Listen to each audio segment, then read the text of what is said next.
Bonjour tout le monde. Bon bah je fais une vidéo, hein. Malheureusement les problèmes continuent pour moi, hein. Donc je me suis fait voler deux ruchettes. Voilà. Qui se trouvaient ici et là, tout simplement. Donc voilà, ça s'est passé je sais pas trop, parce que la dernière fois que je suis venu ici c'était il y a un mois pour vérifier la nourriture. Et en fait quand je suis revenu, je me suis même pas rendu compte tout de suite parce que ces deux ruches là elles sont au fond. Et en fait quand j'ai avancé au fur et à mesure des ruches, je me suis dit mais c'est pas possible. Ah, et là j'ai vu qu'il manquait deux ruchettes et tout. J'étais un peu dégoûté quoi. Alors c'est pas la première fois que je me fais voler, hein. Je me suis fait voler en 2020. Donc malheureusement je me suis fait voler, mais alors là vraiment c'était vraiment dégueulasse, hein, ce qu'ils ont fait. En fait c'était des ruchettes comme ça que je me suis fait voler. Elles étaient bien, hein, en plus, hein. Donc après je veux dire la chance que j'ai c'est que tout ce qui est là vous voyez sur le rucher, ben tout est vivant. Voilà. Bon, j'avais 10 ruches sur 10, vous voyez, j'avais des bons résultats parce que j'avais bien travaillé. Et puis bah voilà, les gens sont venus se servir, hein. Ils se sont dit bon, voilà quelqu'un qui a réussi, qui trouve des solutions et tout, face au frelon, tout ça. Bon, nous on a 30 ou 40% de mortalité, bon bah voilà, hein.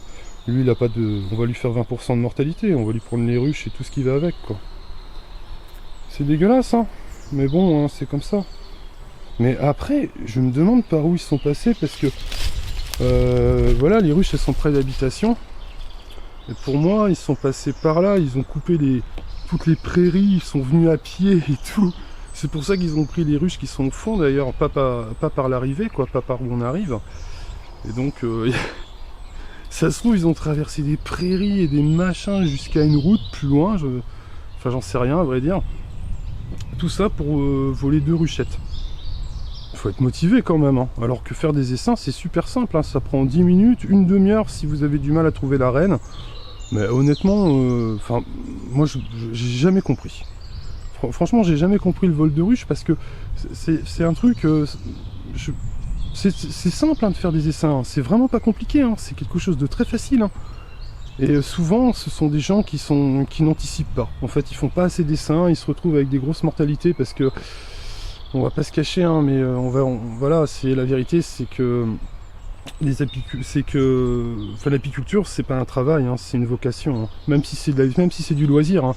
C'est pas je veux être apiculteur, donc je vais être apiculteur. Il y a tout un feeling, c'est pas voilà, hein, c'est pas comme ça que ça se passe, hein. Ouais, elle est dynamique celle-là, ça va. Alors, de toute façon, on refera des divisions, hein, c'est pas dramatique. Ce qui est embêtant, c'est que le rucher maintenant, voilà, il sera peut-être encore volé, quoi. C'est ça le problème, c'est qu'une fois que vous avez des voleurs qui viennent et qui se disent oh c'était pas mal la dernière fois, j'ai pas de chance, j'ai encore perdu mes essaims, parce que c'est ça en fait ces gens-là. Ils n'ont jamais de chance, ils perdent tout le temps leurs essaims parce qu'ils n'ont pas de chance. Ou parce qu'on met des pesticides, ou parce que ceci, ou parce que cela, alors qu'en fait ils sont incompétents, c'est tout. Parce que même s'il y a des pesticides, admettons, parce que ça peut être le problème aussi, hein. Vous pouvez être dans un coin où vous avez des agriculteurs qui utilisent des produits qui sont pas autorisés, hein, ça peut arriver, hein. Vous changez d'endroit. Si vous avez tout le temps des mortalités au même endroit, vous changez d'endroit. Enfin, moi je pense que l'apiculteur est responsable, hein, aussi de ces mortalités, hein. Là, quand vous avez beaucoup de mortalité, vous avez des vols. Bon, moi j'ai quand même de la chance parce que en moyenne j'ai 15% de mortalité, ça va. J'ai fait une grosse bêtise sur un rucher, hein, je vous avais dit.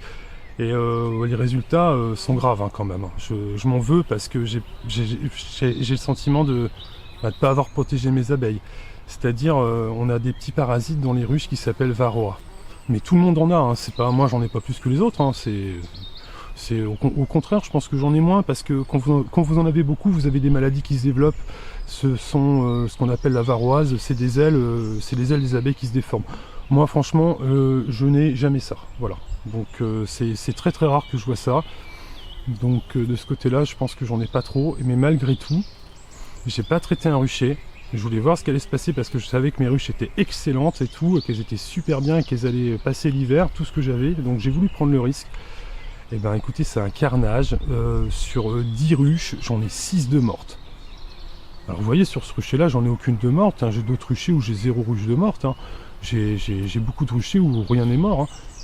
Et sur celui-ci, j'en ai 6 sur 10, parce que j'ai pas fait de traitement. Alors, je sais pas, mais si vous n'avez pas fait de traitement et que vous avez des mortalités, bah, il faut se remettre en question. Parce que ça fonctionne pas. C'est à chaque fois que j'ai essayé de pas faire de traitement, ça ne marche pas. Les abeilles meurent, systématiquement. Voilà, je le dis et je le répète, hein, parce que je fais des expériences qui sont un peu stupides, mais voilà, je donne les résultats de ce que je fais, quoi. Ce qui est pas... Je pense qu'il est juste, hein. Parfois voilà, on fait des trucs qu'on ne devrait pas faire, hein. Au bout de plus de 10 ans d'apiculture, je devrais savoir qu'il faut traiter ces ruchers. Alors ils ont tous été très bien traités, hein. Sauf un, voilà, c'est juste un qui n'a pas été traité et voilà les résultats. Donc ça, c'est commence à être fatigant. Heureusement que Marc a trouvé une solution pour le frelon, parce que là franchement j'en aurais marre, hein. Heureusement que pour le frelon, pour moi, honnêtement, c'est réglé, hein. Voilà, il suffit de se donner du mal, d'aller mettre des tentes anti-frelons. Bah, c'est dur, c'est fatigant, faut les enlever, faut laver les toiles après, c'est vraiment pas la solution simple, mais c'est efficace. C'est drôlement efficace. Et quand on aime ses abeilles, on fait tout ce qu'il faut, hein, pour les aider. Donc voilà, je voulais vous faire une vidéo, voilà, pour donner des nouvelles. C'est toujours des mauvaises nouvelles, hein, en ce moment. Je sais pas pourquoi, mais... Enfin, non, c'est pas des mauvaises nouvelles. Voilà, je me suis fait voler 2 ruches, mais tout va bien. Voilà, j'ai pas de mortalité. Les ruches sont super en forme. Tout va bien se passer. C'est ça le plus important. Je vais vous montrer un travail type. Alors aujourd'hui, il fait gris, hein, enfin, comme tous les jours, hein. Ça fait 3 semaines que c'est comme ça, il n'y a pas de soleil. On a parfois un petit peu de soleil, quelques rayons, mais ça dure vraiment pas longtemps. Voilà, là on a les ruches, hein. Ils n'ont pas pris les ruches, hein. C'était peut-être trop lourd de prendre les ruches, hein. Comme quoi laisser des ruchettes c'est pas bon, hein. Ils vont prendre les ruchettes, hein. Faudrait les lester les ruches, hein, pour pas qu'ils puissent les porter. Vous mettez des cailloux à l'intérieur, comme ça ils sont bien emmerdés, ils peuvent pas les porter ces cons là. Non mais bon, c'est comme le système de Marc avec ses tentes frelons, moi je réfléchis à un système d'alarme sur les ruches. Voilà, bon seulement, vous savez, il y a plein d'électronique là-dedans, plein de trucs.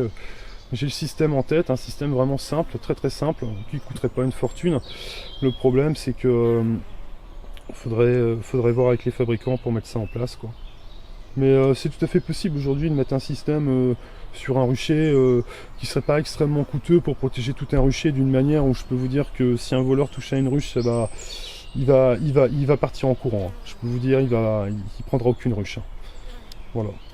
Après, je sais pas comment m'y prendre, quoi. C'est ça le problème. Si quelqu'un voit la vidéo, un fabricant d'alarme ou choses comme ça, franchement, j'ai une super idée. Alors seulement le problème, c'est que c'est bien d'avoir des idées, mais après, quand il n'y a pas de débouché, très peu finalement. C'est ça le problème, quoi. C'est que vous avez plein de gens qui fabriquent des trucs pour les abeilles, mais derrière, il n'y a pas vraiment de débouché, quoi. Il y a très peu de ventes. Donc au final, ça fait des produits qui sont extrêmement chers, parce que moins c'est fabriqué, plus ça va coûter cher. Donc voilà. C'est comme ça. En fait, de toute façon, je sais que je suis pas le seul à me faire voler, hein. Voilà, hein, tout le monde se fait voler, hein. C'est comme ça, on a quelques personnes qui volent. Et ici, ça... Je vais pas vous mentir, ici, ça pique pas mal, hein, quand même. Ça pique pas mal, hein, ça vole, hein.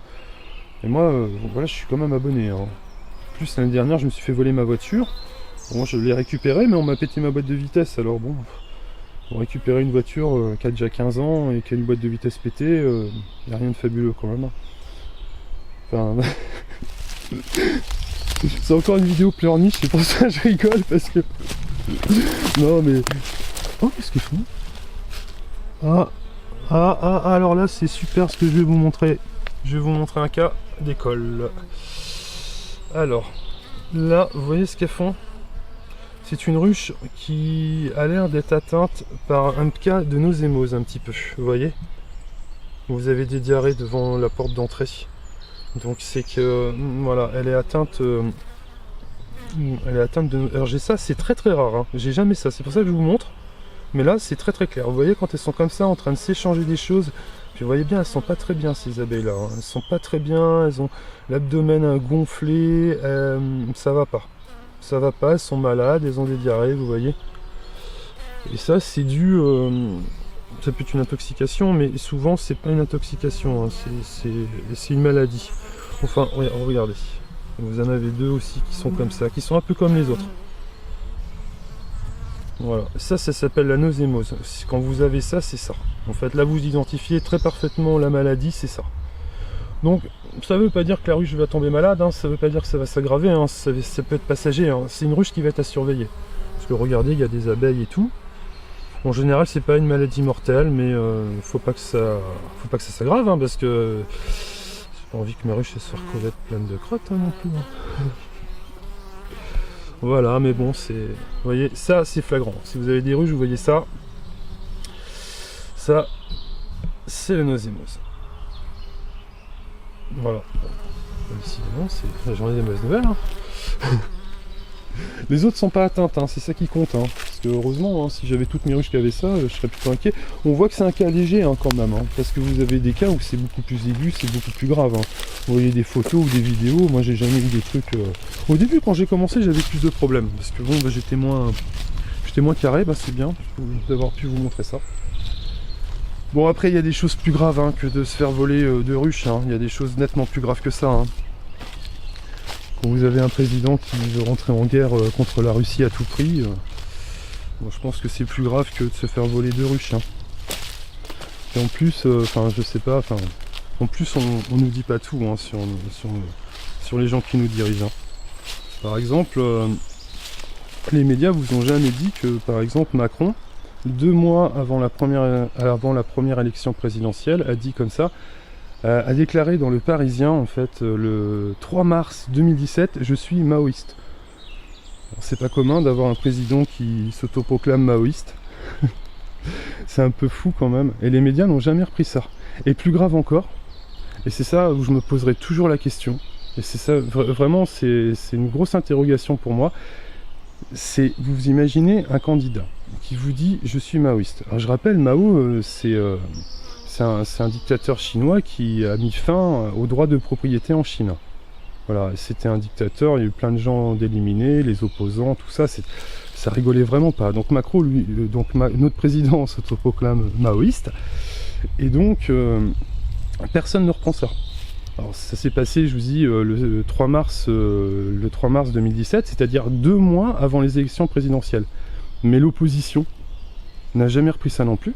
Je ne sais pas si vous imaginez, vous êtes dans l'opposition, vous êtes candidat et vous êtes opposé à un autre candidat. Vous avez un candidat qui dit « je suis maoïste ». Bah, c'est facile de gagner face à un candidat comme ça. Vous lui posez des questions, qu'est-ce que vous voulez la fin de la propriété, qu'est-ce que vous voulez quand vous dites ça, enfin, personne ne lui a posé la question, absolument personne. Donc je pense que tout ça c'est un grand spectacle, et que, moi je dis ça parce que vous voyez ce qui se passe hein, quand même. Là on a un président qui décide tout seul de partir en guerre, comme ça, face à la Russie. Personne, voilà, moi je trouve que c'est extrêmement grave, parce que après, qu'il n'envoie pas de troupes ou quoi que ce soit, c'est trop tard, le discours est fait. Et franchement, vous savez ce que c'est une guerre. Hein. Une guerre, c'est d'abord on envoie les soldats, après on envoie les jeunes, après on envoie les moins jeunes, et quand il n'y a plus personne, tout le monde est mort et qu'il n'y a plus d'armes, on fait la paix. C'est ça. Donc c'est pour ça que la guerre, c'est pas terrible. Et quand vous avez un chef d'État qui s'autoproclame maoïste en plus, c'est plutôt inquiétant. Voilà. Et je vous mettrai un lien de l'article, parce qu'évidemment, personne n'est au courant que Macron a déclaré qu'il était maoïste. Les journalistes prennent ça à la légère. Mais moi je suis pas sûr que ce soit vraiment si léger que ça. Donc voilà. Bon, je m'éloigne un petit peu, je m'éloigne totalement des abeilles là, on s'éloigne un petit peu. On s'éloigne, mais on dira des choses aussi sur Madame von der Leyen et l'Union Européenne aussi. Voilà, c'est pas terrible ce qu'ils nous font, vraiment, c'est vraiment pas terrible, on dira des choses aussi sur tout ça. Voilà ce que je voulais vous dire. Bon, je m'éloigne et tout des abeilles un petit peu, mais bon, voilà, hein, c'est quand même grave. Hein. Moi, je peux pas, quand on est dans un état comme ça où on a son président qui déclare la guerre à un autre pays où personne n'est favorable, personne n'est d'accord, et qu'il y a encore plusieurs mois, il vous disait attention, la bête de l'événement arrive. On se demande si c'est pas lui qui veut la provoquer, la bête de l'événement. Parce que déclarer quand même la guerre à la Russie, quand même, il faut une stratégie, il faut des armes, il faut... Enfin, je trouve ça très inquiétant, voilà. Je trouve ça très très inquiétant. Alors, je voulais juste vous dire, pour ceux qui voient la vidéo, quand même, je sais pas, faut peut-être se préparer, hein. Je parle pas du survivalisme, hein, ça je comprends pas trop ces trucs-là, mais plutôt dire, préparez-vous à ceux qui ont les moyens, si ça éclate, à foutre le camp, quoi. Parce que... on sait pas comment ça peut se terminer tout ça. Voilà. Bon bah c'est pas gai encore, hein. Il y a de tout, hein. Il y a du vol, il y a l'actualité, il y a un petit peu de tout aujourd'hui. Voilà. Bon bah écoutez, hein. Sur ce, bah, je vous souhaite quand même une bonne journée quand même, et d'en profiter un petit peu. Voilà, et puis à bientôt.